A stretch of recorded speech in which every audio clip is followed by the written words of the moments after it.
Surveys are finding that young Americans are feeling burnt out from the endless swiping and are ditching dating apps in search of real connections. Our next guest, a fourth-generation matchmaker, says the best way to find someone is to utilize your community to build real relationships. Can't wait to hear about this. Ask a Matchmaker podcast host, Maria Agatides, joins us now with some dating advice. We're just going to go with Matchmaker Maria. Yeah. I have been looking at your stuff, and I'm blown away because it's so simple and so spot on. So let's just start with this. You say it's not meant to be, dating is not a solo game. You have to get your family and your friends and your community involved. That's right. So prior to, let's say, the internet, the way our families met, the way our parents and our grandparents and even possibly you, it was not meant to be a solo activity.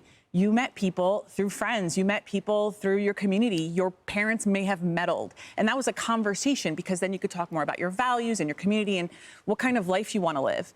But then online dating became a solo activity. For most people, they're on the couch by themselves, swipe, swipe, swipe, which is, it's okay to use online dating apps. I think it's a great tool. So lonely. But it's lonely and it creates social Too many atrophy. choices.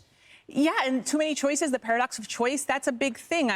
In my book, Ask a Matchmaker, I do mention that a really good example when my father went to Singapore to buy a watch and he was confronted with 1,000 watches and left the store with no watch because there was just so much. No, our defense secretary is in Singapore.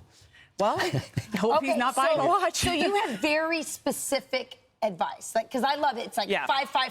Explain it. People love a challenge, and I have the 5-5 challenge. The 5-5 challenge is to get you out of that social atrophy and actually recognize what your community is, if you have one, establish one, and if you have one.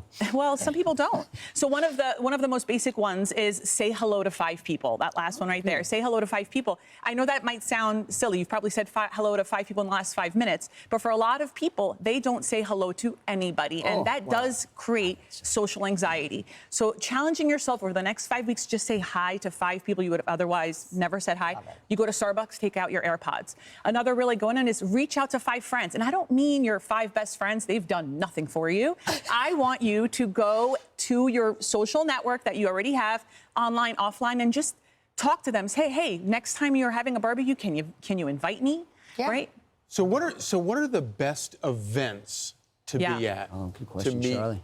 A spouse. I think your audience spouse. I think your audience would probably really love this, but it's also just understanding where your community is and what values that you might have that exist in another community. So, for instance, I'm Greek Orthodox Christian, and Greek communities have like dances and events happening all the time. And so maybe you like the Lebanese American or Indian American or whatever other sub-community might exist in your area, and just ask your friends that are involved in that, hey, next time there's a church dance, temple dance, whatever it is, can I come by? Another thing is, as I say in the 5-5 challenge, is actually volunteering. People don't volunteer usually outside of their county.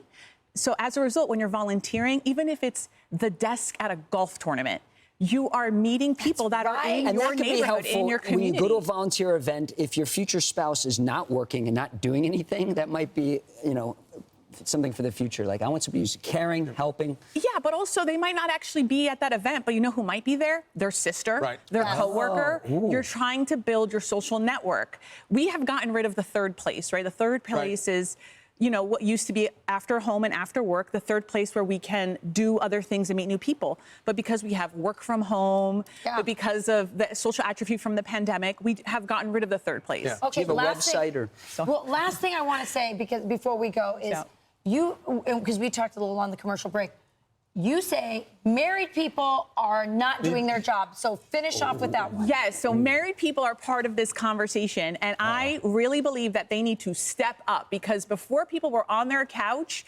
swiping their soulmates, they had their friends meddling in their lives. They were hosting barbecues and inviting the people over. You need to host more Matchmaker barbecues. Maria, I love it. listen to what she's saying and lean into the big time. awkwardness. Matchmaker Maria, she has a podcast. Is that where you like to I have a book, Ask a Matchmaker. Matchmaker Maria's no-nonsense guide to finding love. Thank you so much. I'm Steve Doocy. I'm Brian Kilmeade. And I'm Ainsley Earhart. And click here to subscribe to the Fox News YouTube page to catch our hottest interviews and most compelling analysis.